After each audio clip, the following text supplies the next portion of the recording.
Hello friend, তো দেখো চলে এসেছি আবার একটা মিনি ব্লগ নিয়ে। তোমরা সবাই কেমন আছো জানিও। আমি তো খুব ভালো আছি। আর এখানে আমাদের ছিল আজকে একটা ইনভাইট আমাদের এই গ্রুপে, মানে আমাদের নাটকের গ্রুপের। তো এই দেখো সবাই মিলে একটু হালকা করে রেডি হয়ে চলে এসেছিলাম। কিসের ইনভাইট? এটা হচ্ছে অন্নপূর্ণা পুজোর শেষের দিন যে খাওয়া দাওয়া হয়, মানে প্রসাদ খাওয়ানো হয়, সেই জন্য আমাদের একটা নাট্যেরই গ্রুপের একটা দাদাদের বাড়িতে ইনভাইট ছিল। আর এই দেখো আমরা চলে এসেছি। এখানে সুন্দরভাবে গেট ফেট করেছিল। আর এই দেখো একটু মা অন্নপূর্ণার দর্শন করিয়ে নিলাম, তোমাদেরকেও দর্শন করিয়ে দিলাম।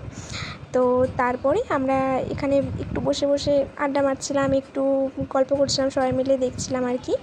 তো আমি তো প্রচণ্ড মজা করছিলাম, গান বাজছিলো, আমি তো ভীষণ নাচছিলাম। আর এই দেখো এখানে বসে বসে সবাই মিলে আড্ডা মারছিলাম, একটু গল্প করছিলাম, যা হয় আর কি সবাই একসাথে থাকলে সেরকমই হচ্ছিলো। আর তারপরে আমরা বসে যাচ্ছিলাম প্রসাদ খেতে মাটিতে বসে। আর প্রসাদে ছিল হচ্ছে খিচুড়ি, পায়েস আর একটা 5 পয়সার তরকারি, চাটনি।